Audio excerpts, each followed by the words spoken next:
Hello friends, मैं पंकज कुमार स्वागत करता हूं आप लोग का। आज मैं आप लोग के लिए एनसीईआरटी पर आधारित समान अध्ययन से संबंधित टॉप 50 प्रश्न लेकर आया हूं और ये टेस्ट सीरीज 1 होगा और ये आपके आगामी एग्जाम बिहार शिक्षक हो गया, दरोगा हो गया, दिल्ली पुलिस हो गया, एसएससी हो गया, रेलवे हो गया, डीएसएसबी हो गया इत्यादि एग्जाम के लिए बहुत ही महत्वपूर्ण होने वाला है।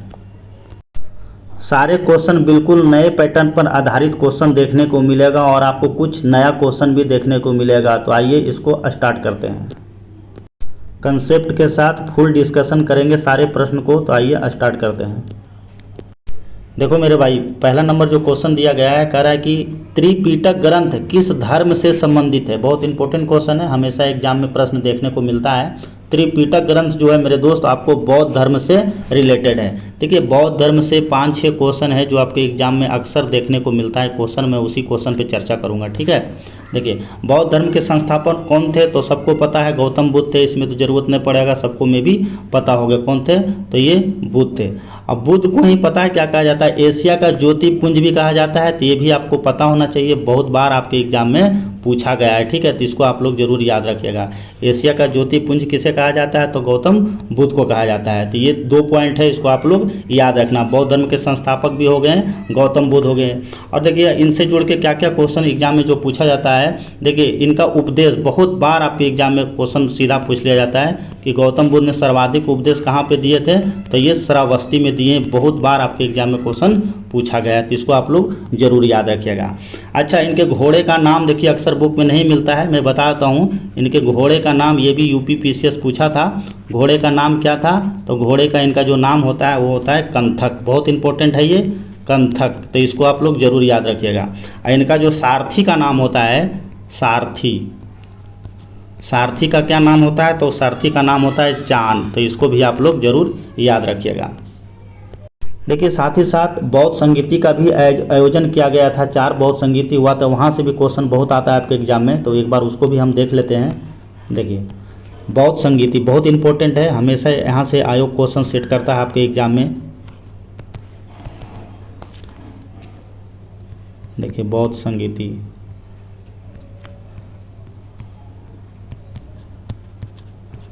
देखिए शॉर्ट में मैं लिखूंगा फर्स्ट बौद्ध संगीति कहाँ हुआ था आयोजन, तो ये आपको सबको पता होगा, राजगीर में हुआ था, ठीक है, राजगीर में हुआ था, ठीक है। जिसकी अध्यक्षता कौन किया था, तो ये अजात शत्रु किया था, ठीक है, अजात शत्रु।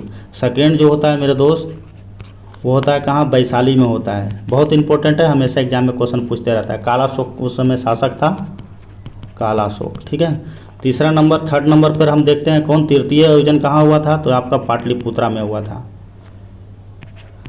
पाटलिपुत्र में हुआ था। और शासक कौन था, तो शासक आपका अशोक था। और चौथे नंबर पे, चौथा का आयोजन कहाँ गया था, 4th नंबर पे, तो आपको पता है कश्मीर में आयोजन हुआ था, और कौन था, कनिष्क था शासक। तो ये 4 है, इसको भी आप लोग इसको याद रखिएगा, यहाँ से भी क्वेश्चन पूछ लिया जाता है। देखो बौद्ध धर्म से तो बहुत क्वेश्चन पूछा जाता है, लेकिन मुझे सारा 50 क्वेश्चन सोल्व करना है। आप जो मैं बता रहा हूँ उसको आप जरूर याद रखिएगा, वहाँ से ही आपका क्वेश्चन एग्जाम में देखने को मिलेगा। चलिए नेक्स्ट देखते हैं। नेक्स्ट क्वेश्चन देखिए, बहुत अच्छा क्वेश्चन है। देखो मेरे भाई क्वेश्चन क्या कर रहा है, 1194 के चंदवार के युद्ध में मोहम्मद गोरी ने किसे हराया था। बहुत ही फेमस युद्ध है ये चंदवार का युद्ध। इसमें 1194 ईस्वी के चंदवार के युद्ध में मोहम्मद गोरी ने किसको हराया था, तो सबको पता होगा जयचंद को हराया था, ठीक है। तो ये क्वेश्चन भी इंपॉर्टेंट है। देखिए आप मोहम्मद गोरी से आपको 3-4 क्वेश्चन है जो आपके एग्जाम में अक्सर पूछा जाता है। मोहम्मद गोरी देखिए, एक तो होता है कि भैया इसने भारत में, आपको पता है भारत में तुर्क राज का स्थापना करता है, ठीक है, बहुत इंपॉर्टेंट है ये पॉइंट, तुर्क राज का स्थापना, ठीक है, किसके द्वारा किया जाता है, तो आपको मोहम्मद गोरी के द्वारा किया जाता है। मोहम्मद गोरी का जो प्रथम आक्रमण होता है मेरे दोस्त, प्रथम आक्रमण कब होता है, तो ये 1175 में कहाँ करता है, तो ये मुल्तान में करता है, ठीक है, ये भी आप लोग को याद होना चाहिए। अच्छा, इसके बाद इसने क्या किया, 1191, ये डेट आपको पता होना चाहिए, 1191 में इसने तराइन का प्रथम युद्ध, ठीक है, तराइन का प्रथम युद्ध हुआ था, किसके किसके साथ हुआ था, तो आपको पता है चौहान, पृथ्वीराज चौहान और प्लस गौरी के बीच में हुआ था। पृथ्वीराज चौहान ने मोहम्मद गोरी को भैया गिरा गिरा के मारा था, ठीक है। तो इसमें मोहम्मद गोरी क्या हो जाता है, हार जाता है, लेकिन फिर भी हिम्मत नहीं हारता है, ठीक है। और अगला होता है, देखो नेक्स्ट जो होता है ना दूसरा, देखो जो मैं बताऊंगा उसको समझने की कोशिश करना। सेकेंड होता है यानी तराइन का द्वितीय युद्ध, तराइन का सेकेंड युद्ध होता है, पूरा प्लान के साथ आता है ये मोहम्मद गोरी, ठीक है, 1192 में। और इसमें क्या करता है, पृथ्वीराज चौहान को बंदी बना लिया जाता है, बहुत बुरे तरीक़े से पृथ्वीराज चौहान को मारा जाता है, ठीक है। तो इसमें आपको जीत जाता है कौन, तो मोहम्मद गोरी इसमें आपको जीत जाता है। तो ये आपको सेकेंड वाला जरूर याद रखना, ठीक है, कि तराइन का द्वितीय युद्ध में मोहम्मद गोरी जीत जाता है और प्रथम में मोहम्मद गोरी हारता है, ठीक है। उसके बाद देखो एक युद्ध होता है, कौन सा युद्ध आपको देख ही रहे हैं क्वेश्चन में, 1194 के चंदवार के युद्ध होता है, जिसमें से आपको पता है इसमें जयचंद हार जाता है। और इसी के बाद आपको पता है कि भारत में मुगल आ जाता है और उसको आपको ये इसका दास हो जाता है ना, एवक को सारा संपत्ति देकर आपको चला जाता है कौन, गौर चला जाता है आपको मोहम्मद गोरी। तो यहाँ से भी क्वेश्चन कई बार आपके एग्जाम में सीधा प्रश्न पूछ लिया जाता है, ठीक है। तो इसका दास होता है कुतुबुद्दीन ऐबक, ठीक है। तो ये क्वेश्चन भी आपके एग्जाम में पूछा जाता है, तो इसको भी आप लोग याद रखिएगा। मोहम्मद गोरी यानी भारतीय साम्राज्य का स्वामी होता है और सबसे महत्वपूर्ण गुलाम आपका कुतुबुद्दीन ऐबक होता है। तो ये क्वेश्चन भी इंपॉर्टेंट। और देखो एक दो काम किया था ये मोहम्मद गोरी से क्वेश्चन क्या बनता है ना, उसने एक आपको पता है सिक्का चलाया था, ये इंपॉर्टेंट क्वेश्चन है, पूछता है एग्जाम में, ठीक है। सिक्का चलाया था और कलमा भी खुदवाया था जी, ये क्वेश्चन दोनों एग्जाम में पूछा जाता है, ठीक है। उसमें से आपको एक तरफ आपको लक्ष्मी देवी का आकृति मिलेगा उस सिक्का में देखेगा तो, ठीक है, लक्ष्मी का आकृति वाला आपको सिक्का देखने को मिलेगा। तो ये 3-4 पॉइंट है, यहाँ से भी क्वेश्चन आपके एग्जाम में पूछ लिया जाता है, ठीक है। तो इसको भी आप लोग याद रखना।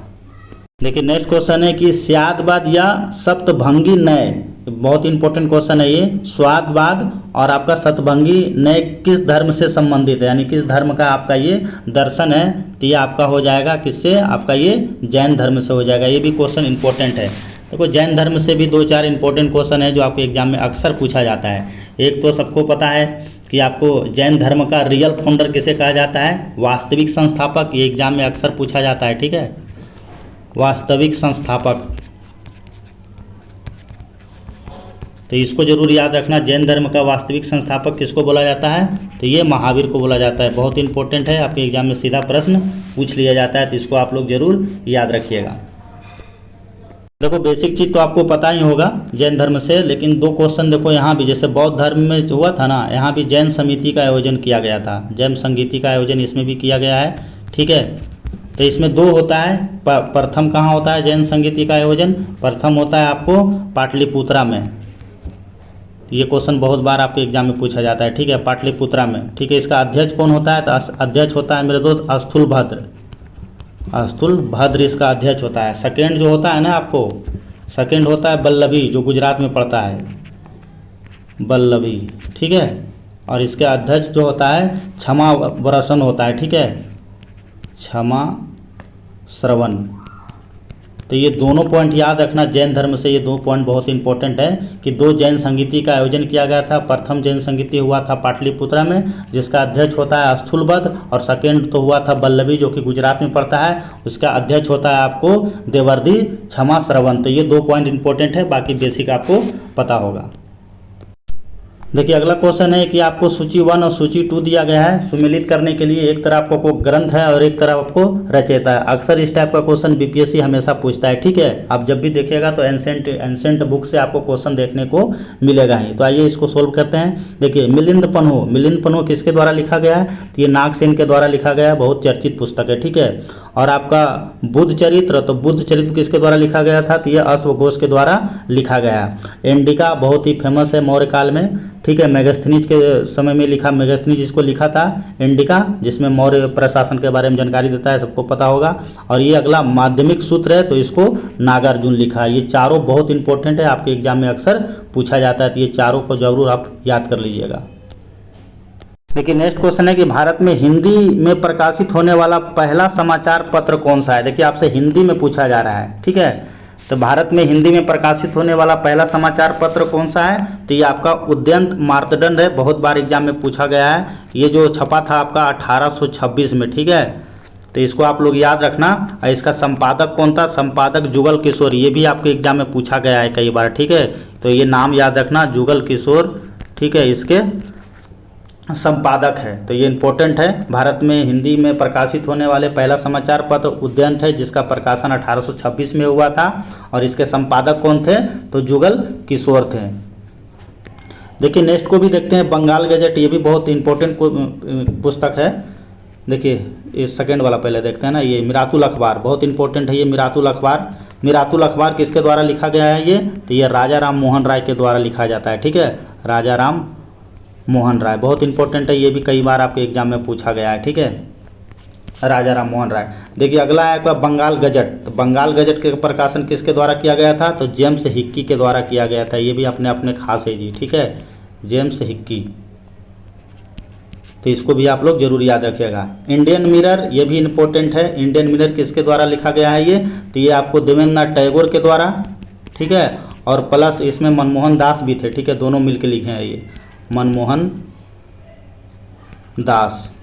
तो ये चारों को आप जरूर याद कर लीजिएगा कि भारत में हिंदी में प्रकाशित होने वाला पहला समाचार पत्र आपका उद्यंत मांडा, जिसका प्रकाशन 1826 में होता है। इसके संपादक जुगल किशोर थे। मिरातुल अखबार बहुत ही फेमस है। इनका किसके द्वारा लिखा गया है? तो राजा राम मोहन राय के द्वारा लिखा गया है, जिसको भारत का पैगंबर भी इनको बोला जाता है, भारत का अग्रदूत बोला जाता है, भारत का आधुनिक पुरुष भी बोला जाता है, ठीक है। अच्छा, बंगाल गजट। तो बंगाल गजट का प्रकाशन जेम्स हिक्की के द्वारा होता है। और इंडियन मिरर आपका हो गया देवेंद्रनाथ टैगोर के द्वारा और मनमोहन घोष के द्वारा। तो ये चारों इंपॉर्टेंट है, इसको आप जरूर याद रखें। अगला क्वेश्चन देखिए, कुका आंदोलन बहुत फेमस आंदोलन है ये। देखिए कुका विद्रोह के नेतृत्वकर्ता कौन थे? तो कुका आंदोलन आपको पता है ये पंजाब में होता है, ठीक है। देखिए पंजाब में आपको देखने को मिलेगा कुका आंदोलन, और इसके नेतृत्वकर्ता थे आपको भगवत जवाहर मल। ये बहुत इंपॉर्टेंट है ये भी क्वेश्चन। तो नेक्स्ट क्वेश्चन है, किस तिथि को कलकत्ता में स्थित टाउन हॉल में एक ऐतिहासिक बैठक के दौरान स्वदेशी आंदोलन की औपचारिक घोषणा की गई तथा बहिष्कार संबंधी प्रस्ताव भी पारित किया गया था? तो ये डेट को आप लोग याद रखना, 7 अगस्त 1905 को स्वदेशी आंदोलन पारित किया गया था, ठीक है। कहाँ पे? तो ये बंगाल में। ये भी क्वेश्चन ठीक है। देखो अगला क्वेश्चन भी बहुत इंपॉर्टेंट है। कांग्रेस ने मौलिक अधिकारों एवं राष्ट्रीय आर्थिक कार्यक्रम से संबंधित प्रस्ताव किस अधिवेशन में पारित किया था? अच्छा क्वेश्चन दिया गया है ये। कांग्रेस ने मौलिक अधिकार एवं राष्ट्रीय आर्थिक कार्यक्रम से संबंधित प्रस्ताव किस अधिवेशन में पारित किया गया था? तो ये मेरे दोस्त कराची अधिवेशन में पारित किया गया था। कराची अधिवेशन कब होता है? तो 1931 में होता है, जिसके अध्यक्ष कौन थे? तो सरदार पटेल थे। इंपॉर्टेंट है, इसको आप लोग जरूर याद रखिए। लाहौर अधिवेशन में भी सबको पता होगा 1929 में, रावी नदी किनारे, ठीक है। और इसके अध्यक्षता कौन किए थे? तो ये नेहरू जी के द्वारा किया गया है। बहुत बार आपके एग्जाम में पूछा जाता है। हरिपुरा में भी सबको पता होना चाहिए हरिपुरा के बारे में, 1938 में होता है, ठीक है। इसकी अध्यक्षता कौन करते हैं? तो सुभाष चंद्र बोस के द्वारा किया जाता है। ये भी इंपॉर्टेंट है। नागपुर अधिवेशन 1920, जिसके अध्यक्षता कौन करते हैं? तो CR दास करते हैं। तो ये भी आपके लिए इंपॉर्टेंट है, ठीक है। ये 5-6 पॉइंट है, यहाँ से क्वेश्चन आपके एग्जाम में हमेशा पूछा जाता है। नेक्स्ट क्वेश्चन है, किस अधिनियम में पहली बार भारत में उत्तरदायी शासन जैसे शब्दों का प्रयोग किया गया है? तो ये आपको 1919 का जो भारत शासन अधिनियम है उसमें आपको जिक्र देखने को मिलता है। नेक्स्ट क्वेश्चन है, ब्रिटिश भारतीय सरकार द्वारा देशी रियासतों के मध्य संबंध सुधारने हेतु सिफारिश करने के लिए किस वर्ष बटलर कमेटी का गठन किया गया था? देखिए बटलर कमेटी का जो गठन होता है मेरे दोस्त 1927 में होता है। तो इस डेट को आप लोग जरूर याद रखें। ये भी क्वेश्चन एग्जाम में पूछा जाता है। चलिए ये भी क्वेश्चन अच्छा है, ये बार बार रिपीट होता है क्वेश्चन, हमेशा एग्जाम में देखने को मिलता है। British house of the Commons का चुनाव लड़ने वाले प्रथम भारतीय कौन थे? तो मे भी ये आंसर सबको पता होना चाहिए, दादा भाई नौरोजी थे। बहुत बार आपके एग्जाम में क्वेश्चन पूछा गया है। देखिए प्रारूप समिति, ये भी क्वेश्चन बहुत बार आपके एग्जाम में देखने को मिलता है। भारतीय संविधान की प्रारूप समिति यानी ड्राफ्टिंग कमेटी के अध्यक्ष कौन थे? तो ये सबको पता होगा मेरे ख्याल से। कौन थे? ये आपको भीमराव अंबेडकर थे। अब यहाँ से देखिए राजेंद्र प्रसाद से क्या क्वेश्चन आपसे पूछा जाता है? संचालन समिति, इसको भी आप लोग जरूर याद रखिएगा। राजेंद्र प्रसाद जो थे संचालन समिति के अध्यक्ष थे, तो ये भी इंपॉर्टेंट है। सच्चिदानंद सिन्हा से क्या क्वेश्चन फ्रेम किया जाता है? तो आपको पता है अस्थायी अध्यक्ष थे ये, ठीक है, अस्थायी अध्यक्ष। जब संविधान सभा का गठन होता है यानी 9 दिसंबर को जो गठन होता है ना, 9 दिसंबर 1946 को संविधान सभा का गठन होता है, जिसके अस्थायी अध्यक्ष थे आपको सच्चिदानंद सिन्हा और अस्थायी अध्यक्ष थे आपको राजेंद्र प्रसाद। और ये देखिए सी राजागोपालाचार्य को भी देखते हैं, यहाँ से भी क्वेश्चन पूछ लिया जाता है। तो प्रथम भारतीय गवर्नर जनरल यानी भारत का प्रथम, ठीक है, भारतीय गवर्नर जनरल, ये इंपॉर्टेंट है, ठीक है। तो ये चारों पॉइंट आप लोग याद रखिएगा। सी राजागोपालाचार्य के बारे में भी बता दिए कि प्रथम भारतीय गवर्नर जनरल थे। ये चारों पॉइंट आपके लिए इंपॉर्टेंट है। तो आपका दिया गया है नेक्स्ट क्वेश्चन है, देखिए अनुच्छेद से भी हमेशा ये क्वेश्चन पूछा जाता है और ये क्वेश्चन तो बहुत बार रिपीट होता है आपके एग्जाम में। भारतीय संविधान का कौन सा अनुच्छेद अस्पृश्यता यानी छुआछूत से रिलेटेड है? तो ये तो सबको पता होगा, अनुच्छेद 17 में आपको ये छुआछूत देखने को मिलता है। 18 वाला भी देखिए क्वेश्चन कई बार आपके एग्जाम में पूछा जाता है, ठीक है। तो 18 में आपको उपाधियों का अंत है, इसको आप लोग जरूर याद रखें। उपाधियों का अंत किस अनुच्छेद में आपको देखने को मिलेगा? तो 18 में मिलेगा। 17 तो सबको पता ही होगा। चलिए अनुच्छेद आपका हो ही गया ये। नेक्स्ट क्वेश्चन देखिए, ये भी क्वेश्चन अच्छा है, इसमें भी अब कई बार ये क्वेश्चन देखने को मिलता है। भारतीय संसद के कामकाज में शून्यकाल का क्या अर्थ होता है, यानी शून्यकाल किसको बोला जाता है? तो आपको पता होगा प्रश्नकाल जैसे खत्म होता है उसके बाद शून्यकाल का शुरू हो जाता है। तो प्रश्नकाल और अगली कार्यवाही की सूची के बीच का जो समय होता है ना, उसी को ही प्रश्नकाल कहा जाता है, यानी मतलब शून्यकाल कहा जाता है, ठीक है। तो शून्यकाल किसको कहा जाता है? ये में भी बहुत अच्छा क्वेश्चन है, देता है एग्जाम में। शून्यकाल आपको प्रश्नकाल और अगली कार्यसूची के बीच के पीरियड को ही आपको शून्यकाल बोला जाता है। देखो नेक्स्ट क्वेश्चन है, भारत में राष्ट्रीय आपातकाल की घोषणा करने का आधार निम्नलिखित में से कौन नहीं है? ठीक है, कौन सा नहीं आपसे पूछा जा रहा है? तो आंतरिक शांति को खतरा, इसको लेकर आपको आपातकाल घोषणा नहीं किया जाता है। बाकी इस स्थिति, बाकी तीनों जो दिया गया है उस स्थिति में भारत सरकार आपातकाल की घोषणा जारी करता है, ठीक है। चलिए देखिए नेक्स्ट क्वेश्चन क्या कर रहा है, कह रहा है कि विधानसभा में किसी दल के निर्वाचित सदस्यों के दल बदल पर निम्नलिखित में से किससे प्रतिबंध लगाया था? देखो दल बदल अधिनियम जहां आ जाए सीधा आपको 52 लगाना है, ठीक है। दल बदल अधिनियम 52वां संविधान संशोधन से रिलेटेड है, तो इसका आंसर आपका ए हो जाएगा। देखिए नेक्स्ट क्वेश्चन है, भारत के किस भाग में काला कोट यानी तृतीयक, जिसको टर्सरी बोला जाता है, टर्सरी कोयला क्षेत्र आपको देखने को मिलता है? तो ये आपको देखने को मिलेगा हिमालय पर्वत प्रदेशों में देखने को मिलेगा। इसका आंसर जो आपका हो जाएगा सी हो जाएगा। देखिए विविध भी आपके एग्जाम में क्वेश्चन पूछ लिया जाता है, विश्व के सबसे बड़ी ताजे पानी का झील कहाँ है? तो ये तो सबको पता होगा, विश्व का सबसे बड़ी ताजे पानी का झील आपको लेक सुपीरियर झील है, ठीक है। जो लेक सुपीरियर झील कहाँ देखने को मिलता है आपको? तो ये उत्तरी अमेरिका में देखने को मिलता है, तो इसको भी याद रखें, ठीक है। और ये विश्व के सबसे ताजे पानी के, अगर भारत का अगर आपसे पूछता है तो भारत का कहाँ हो जाएगा? आपको सबको पता होगा वुलर झील है, जो कि आपको जम्मू कश्मीर में देखने को मिलेगा। देखो मेरे दोस्त, ये भी क्वेश्चन बहुत बढ़िया है और एग्जाम में स्टूडेंट गलती करता है इस क्वेश्चन को। भारतीय मानक समय की यामोत्तर नहीं गुजरती है, यानी भारत का जो मानक समय है यानी 82.5 डिग्री ईस्ट जो है, पूछ रहा है कि किन राज्यों से होकर नहीं गुजरती है, ठीक है। तो ये इंपॉर्टेंट क्वेश्चन है, ये अक्सर एग्जाम में क्वेश्चन देखने को मिलता है। देखो भारत का जो यामोत्तर रेखा है ये भारत के 5 राज्यों से होकर गुजरता है, ठीक है। ऑप्शन के अनुसार हम देखते हैं तो इसमें आपको झारखंड आंसर हो जाएगा, झारखंड से होकर नहीं गुजरता है।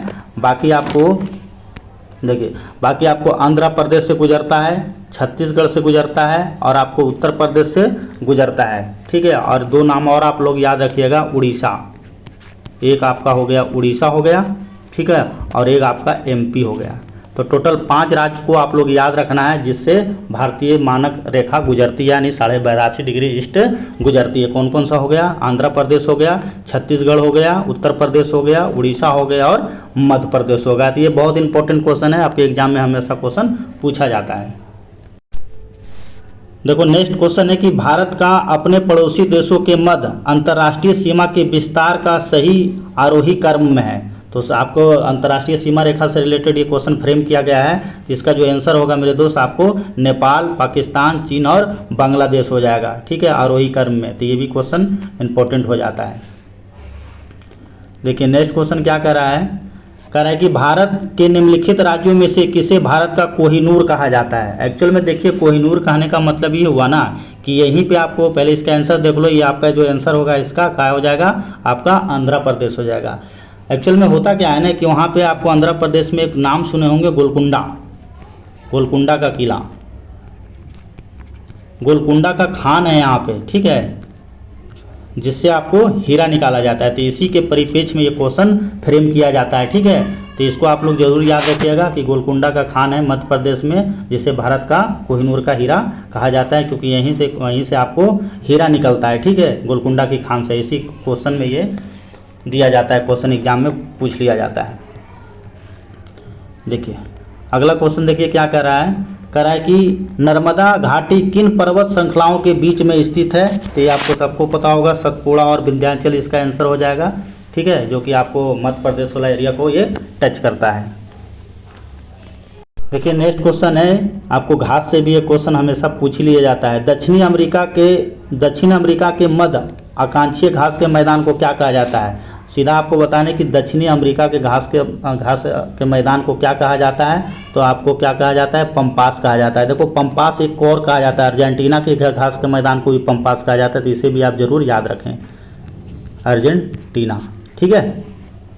स्टेपिज कहाँ देखने को मिलेगा, तो ये आपको उत्तरी अमेरिका में देखने को मिलेगा, उत्तरी अमेरिका, ठीक है। और बेल्ट आपको दक्षिण अफ्रीका में देखने को मिलता है, ठीक है। तो इसको भी आप लोग याद रखें। पेरेरी, देखिए पेरेरी घास का मैदान तो आपको ये देखो कनाडा में भी मिलता है दोस्त, और यूएसए में भी मिलता है, अब बेल्जियम में भी मिलता है, ठीक है। तो ये तीनों चारों को आप जरूर याद रखें, हमेशा यहाँ से क्वेश्चन आपके एग्जाम में पूछा जाता है। देखो नेक्स्ट क्वेश्चन है कि निम्नलिखित में से कौन संसार की सबसे बड़ी पोतवाहक नहर है। देखिए संसार की सबसे बड़ी पोतवाहक नहर पूछा जा रहा है, तो ये आपका सुएज नहर हो जाएगा। यहाँ से देखो क्वेश्चन बहुत इंपॉर्टेंट हो जाता है आपके एग्जाम के लिए। कील नहर देखो किसको किसको जोड़ता है, तो ये उत्तरी सागर को, ठीक है, प्लस ब्लास्टिक सागर को जोड़ता है। कई बार ये सीधा क्वेश्चन आपके एग्जाम में पूछ लिया जाता है। तो कील नहर किसको जोड़ता है, तो उत्तरी सागर को ब्लास्टिक सागर से जोड़ता है। देखिए आपका पनामा नहर हो जाएगा, पनामा नहर आपको प्रशांत महासागर को जोड़ेगा ये, ठीक है, और प्लस अटलांटिक महासागर को जोड़ता है, अटलांटिक, ठीक है। अच्छा सुनहर आपका हो जाएगा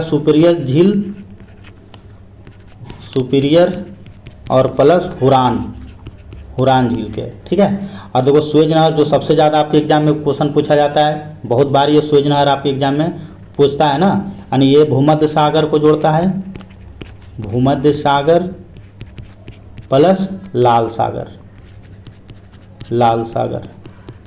ये वाला जरूर याद रखना आप, सुएज नहर को जरूर याद रखना, ये एग्जाम में पूछा जाता है, ठीक है, कि सुएज नहर किसको जोड़ता है, तो आपको भूमध्य सागर से लाल सागर को जोड़ता है। ये चारों वैसे इंपॉर्टेंट है। तो नेक्स्ट क्वेश्चन आपसे दिया गया है कि निम्नलिखित में से कौन से वायुमंडल के स्तर तथा उनके अभिलक्षणों को सुमिलित में सही है। बहुत इंपॉर्टेंट क्वेश्चन है ये, अक्सर एग्जाम में क्वेश्चन ये प्रश्न देखने को मिलता है। तो आइए देखते हैं कौन सा सही है। क्षोभ मंडल में क्या होता है, तो क्षोभ मंडल में मौसम संबंधी घटनाएं होता है, बिल्कुल सही है। सप्ताप मंडल में देखते हैं ओजोन परत, ये भी सही है। आयन मंडल में रेडियो से रिलेटेड काम होता है, यानी पृथ्वी की सतह से और परावर्तित रेडियो तरंगे आपको इसमें देखने को मिल जाएगा, तो ये भी सही है। मध्य मंडल में ध्रुव ज्योति नहीं, ये मध्य मंडल में आपको ध्रुव ज्योति नहीं देखने को मिलेगा। ये ध्रुव ज्योति जो पाया जाता है ना दोस्त, ये आपको वायुमंडल के ऊपर वाला एरिया में देखने को मिलेगा, वो वायुमंडल के, ठीक है, ध्रुव ज्योति। तो इसका जो आंसर होना चाहिए यानी 1 2 3 यानी ये सी हो जाएगा। ये देखो भाई एकदम इंपॉर्टेंट है, ये तीनों भी आई है, इसको तो आप याद ही रख लेना, हमेशा क्वेश्चन यहाँ से पूछा जाता है आपके एग्जाम में। ये इसमें आपको 5-6 क्वेश्चन करंट अफेयर का भी है। ऑस्ट्रेलियन ओपन 2023 का महिला एकल का खिताब किसने जीता है, ये भी देखिए इंपॉर्टेंट हो जाता है। 4 ग्रैंड स्लैम होता है, सबको पता होगा। तो ये आपसे पूछा जा रहा है महिला एकल वाला, तो महिला एकल का जो विजेता थे ये आर्यना सबलेंका थी, तो इसको भी आप लोग याद रखिएगा इस नाम को। चलिए अगला क्वेश्चन देखते हैं।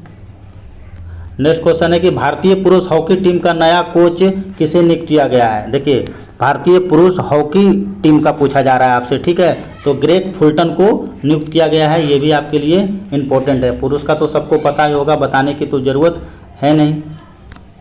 चलिए किस राज्य ने संतोष ट्रॉफी 2023 जीता है, देखिए आपके लिए इंपॉर्टेंट हो जाता है संतोष ट्रॉफी 2023। तो संतोष ट्रॉफी 2023 किसने जीता है, तो ये कर्नाटक जीता है, ये भी इंपॉर्टेंट है। देखो रजनी ट्रॉफी भी याद रखना साथ ही साथ, रजनी ट्रॉफी, ठीक है, इस बार का रणजी ट्रॉफी 2023 का किसने जीता है? तो ये आपको सौराष्ट्र जीता है, ये भी आपके लिए इम्पोर्टेंट हो जाता है। ठीक है, संतोष ट्रॉफी आपका कर्नाटक हो गया और ये रणजी ट्रॉफी आपको सौराष्ट्र हो गया। किसको हरा के जीता था? तो बंगाल को हरा के जीता था। चलिए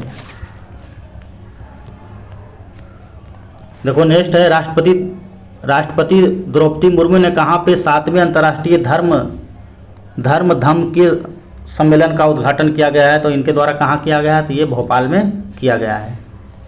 हाल ही में 32वां व्यास सम्मान 2022 किसे प्रदान किया गया था? तो ये ज्ञान चतुर्वेदी को प्रदान किया गया था। ये भी क्वेश्चन देखो बढ़िया है। देखिए ये भी क्वेश्चन बहुत चर्चा में रहा था, आपके एग्जाम में बहुत बार पूछा भी गया है। प्रधानमंत्री नरेंद्र मोदी ने किस शहर में दुनिया का सबसे लंबा प्लेटफॉर्म का उद्घाटन किया गया था? तो आपको पता है हुबली के धारवाड़ में आपको दुनिया का सबसे लंबा प्लेटफॉर्म घोषित किया गया था। तो ये भी इम्पोर्टेंट है आपके लिए। ये भी क्वेश्चन देखो बहुत चर्चा में रहा था और ये एग्जाम में पूछेगा ही आपसे। ठीक है, तुर्की में आए भूकंप के बाद मदद के लिए भारत सरकार के द्वारा कौन सा ऑपरेशन चलाया गया था? बहुत इंपॉर्टेंट है ये क्वेश्चन। तो ये ऑपरेशन दोस्त चलाया गया था, इसको आप जरूर याद रखिएगा। एक ऑपरेशन देखो चला है ऑपरेशन करुणा। ठीक है, करुणा ये देखो लेटेस्ट है, इसको भी आप लोग याद रखिएगा। ठीक है, ऑपरेशन करुणा। तो ऑपरेशन करुणा जो है आपके दोस्त, इसमें आपको म्यांमार में जो साइक्लोन आया था ना, कौन सा साइक्लोन था? मोचा। देखो ये मोचा साइक्लोन था। तो इसमें आपको म्यांमार में आपको दिक्कत आ गया था इस साइक्लोन के तहत, तो इसीलिए ऑपरेशन शुरू हुआ है। ठीक है, म्यांमार। तो इसको आप लोग जरूर याद रखिएगा। ऑपरेशन दोस्त हो गया कि आपको तुर्की में लाए गए भूकंप, जो तुर्की में भयानक भूकंप हुआ था उसके लिए भारत सरकार चलाया था। लेकिन ऑपरेशन करुणा चलाया गया है भारत सरकार के द्वारा। वहाँ पे जो म्यांमार में जो साइक्लोन आया था मोर्चा, तो उससे बचने के लिए यानी बचाने के लिए भारत सरकार वहाँ जो भी फंसे होंगे उसको निकालने के लिए आपको ऑपरेशन करुणा भारत सरकार द्वारा चलाया गया है।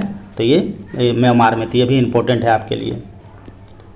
से भी क्वेश्चन आपके एग्जाम में पूछ लिया जाता है। केंद्रीय बजट 2023-24 में कितने प्राथमिकताओं का केंद्रित है, जिसे अमृत काल के माध्यम से हमारा मार्गदर्शन करने वाले सप्तऋषि कहा गया है? तो इसमें आपको 7 हो जाएगा। मिस यूनिवर्स 2023 बहुत फेमस क्वेश्चन है, ये सबको पता होगा। मिस यूनिवर्स 2023 किसे चुना गया था? तो ये आपको गैब्रियल को चुना गया था। तो इसका आंसर हो जाएगा आर बोनी गैब्रियल। बहुत इंपॉर्टेंट है, इसको भी आप लोग याद रखिएगा। नेक्स्ट देखिए क्वेश्चन क्या दिया गया है। करे दादा साहेब फाल्के अंतर्राष्ट्रीय फिल्म महोत्सव पुरस्कारों में सर्वश्रेष्ठ अभिनेत्री का पुरस्कार किसे जीता है? तो ये आलिया भट्ट को चुना गया है। फिल्म काठियावाड़ जो पिक्चर चला था उसमें, उसी के लिए चुना गया है। ठीक है, और क्या आपको तो ये पता ही होगा। चलो आशा पारिक के बारे में तो आपको पता ही होगा। चलिए देखिए राष्ट्रीय आय क्या होता है आपसे, देखो सीधा सीधा पूछा जा रहा है। राष्ट्रीय आय का डिफिनेशन आपसे पूछा जा रहा है। तो राष्ट्रीय आय जो होता है मेरे दोस्त, यानी उत्पादन लागत पर निवल राष्ट्रीय उत्पाद, यानी आंसर इसका बी हो जाएगा। ये भी क्वेश्चन आपके एग्जाम में पूछ लिया जाता है।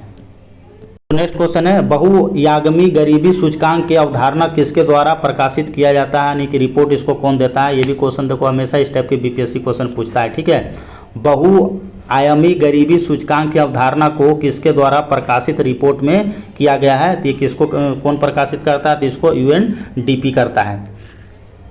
भारत में बेरोजगारी से संबंधित आंकड़े किसके द्वारा जारी किया जाता है? देखिए इकोनॉमिक्स का अच्छा क्वेश्चन है दोनों। भारत में बेरोजगारी के आंकड़ा किसके द्वारा प्रकाशित किया जाता है? तो ये प्रकाशित किया जाता है आपको एनएसओ के द्वारा, यानी राष्ट्रीय नमूना सर्वेक्षण कार्यक्रम के द्वारा किया जाता है। आयात निर्यात बैंक की स्थापना कब होता है, ये आपसे पूछा जा रहा है। आयात निर्यात बैंक का स्थापना कब हुआ था? तो आयात निर्यात बैंक का जो स्थापना 1982 में होता है। देखिए ये क्वेश्चन अच्छा है, यहाँ पे स्टूडेंट गलती कर सकता है। स्वामीनाथन समिति का संबंध निम्नलिखित में से किससे है? देखो स्वामीनाथन से ये मत समझ जाना, हरित क्रांति को मत याद कर लेना, याद करना है लेकिन यहाँ पे नहीं करना है। ठीक है, स्वामीनाथन समिति निम्नलिखित में से किससे संबंधित है? तो स्वामीनाथन समिति जो मेरे दोस्त, ये आपको जनसंख्या से रिलेटेड। ठीक है, तो इसका आंसर आपका जनसंख्या हो जाएगा। अब आते हैं हम स्वामीनाथन से रिलेटेड। तो आपको पता है कि भारत में हरित क्रांति का जनक किसको कहा जाता है? स्वामीनाथन को कहा जाता है। ठीक है, 67-68 में आपको पता है 1967-68 में हरित क्रांति का स्थापना होता है। भारत में हरित क्रांति का जनक आपको स्वामीनाथन को, और वर्ल्ड लेवल पे बोरलॉग को कहा जाता है। ठीक है, बोरलॉग को। तो इसको आप लोग इस रूप में याद रख सकते हैं, लेकिन ये क्वेश्चन आपको इस रूप में याद रखना है कि स्वामीनाथन समिति जो है वो जनसंख्या से रिलेटेड है, जनसंख्या नीति से रिलेटेड है। तो ये इंपॉर्टेंट है, इसको आप लोग जरूर याद रखें। देखिए नेक्स्ट क्वेश्चन है कि सन 1939 में बिहार में अंबारी सत्याग्रह का नेतृत्व किसके द्वारा किया गया था। देखिए इसमें बिहार स्पेशल भी 5 क्वेश्चन रखा गया है। सन 1939 में बिहार में अंबारी सत्याग्रह का नेतृत्व किसके द्वारा किया गया था, तो ये राहुल सत्यनारायण के द्वारा किया गया था। ये भी क्वेश्चन देखिए अपने आप में खास है। देखिए यहाँ पे भी ये क्वेश्चन स्टूडेंट गलती कर सकता है। चंपारण सत्याग्रह के दौरान गांधी जी पर मुकदमा चलाया गया था। जब ये चंपारण सत्याग्रह होता है, आप पढ़े होंगे कि अप्रैल 1917 में चंपारण सत्याग्रह होता है, जिसमें नील की खेती के लिए आपको रामचंद्र शुक्ला इनको याद करते हैं और ये चंपारण इनको बुलाते हैं। तो इसी पे ये क्वेश्चन फ्रेम किया गया है कि चंपारण सत्याग्रह के दौरान गांधी जी पर मुकदमा चलाया गया था। तो ये चला था मेरे दोस्त मोतिहारी में चला था। तो ये भी क्वेश्चन अपने आप में इंपॉर्टेंट है। ठीक है, चलिए नेक्स्ट क्वेश्चन देखो क्या कह रहा है कि यानी खादर यानी नवीन जलोद मिट्टी यानी नए जलोद मिट्टी को खादर कहा जाता है। ये भी आपको पता होना चाहिए। का सर्वाधिक विस्तार किस एरिया में आपको देखने को मिलेगा, तो ये आपको बिहार स्पेशल के अंतर्गत ये क्वेश्चन फ्रेम किया गया है, यानी सहरसा और पूर्णिया में ये देखने को मिलेगा। गौतम बुद्ध पक्षी अभ्यारण्य किस जिले में स्थित है, बहुत इंपॉर्टेंट क्वेश्चन है ये। गौतम बुद्ध पक्षी अभ्यारण्य आपको गया में देखने को मिलेगा, जहाँ पे आपको पता है गौतम बुद्ध का दुनिया का सबसे बड़ा सोई हुई स्टैचू आपको देखने को मिलेगा वहीं पे बोध गया में। तो ये भी क्वेश्चन इंपॉर्टेंट है, इसको आप लोग याद रखें मेरे भाई। नेक्स्ट क्वेश्चन है कि निम्नलिखित में से कौन सा कथन सत्य है। आपसे सत्य के परिप्रेक्ष्य में बात करना है। ठीक है, विभाजन पूर्ण बिहार कोयले और अभ्रक का मुख्य उत्पादक रहा है। ठीक है, ये तो सही है आपका।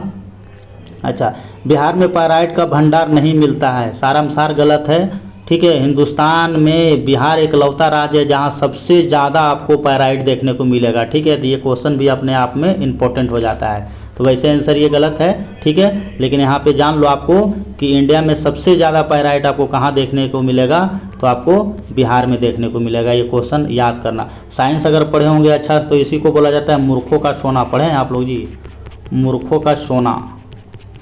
ठीक है, पायराइट को ही बोला जाता है, तो इसको भी आप लोग याद रखिएगा। आयरन पैराइट, ठीक है, आयरन पैराइट को क्या बोला जाता है आपको, मूर्खों का सोना। तो ये 2 पॉइंट है, इसको आप लोग जरूर याद रखिएगा। तो इसका जो आंसर आपका क्या हो जाएगा, आपका बी हो जाएगा। ठीक है, चलिए अगला क्वेश्चन देखिए, आपको सुमिलित करना है। देखिए एक तरफ उद्योग है, एक तरफ आपका नगर है। देखिए कागज, तो कागज का आपको कहाँ देखने को मिलेगा, कागज कहाँ देखने को मिलेगा, ये डालमिया नगर में। देखो एक चीज़ और जान लो, कागज प्लस सीमेंट दोनों।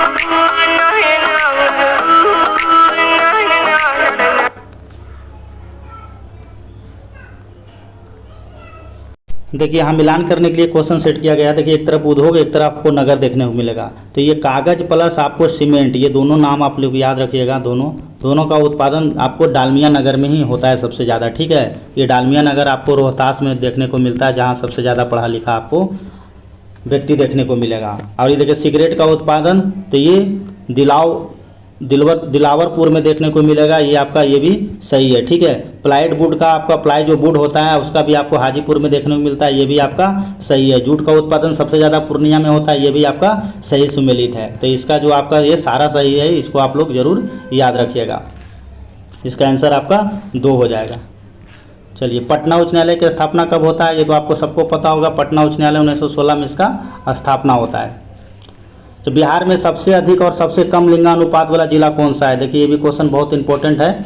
बिहार में सबसे अधिक और सबसे कम लिंगानुपात वाला जिला आपसे पूछा जा रहा है। तो इसका आपको सबसे अधिक आपका गोपालगंज और सबसे कम आपका मुंगेर हो जाएगा।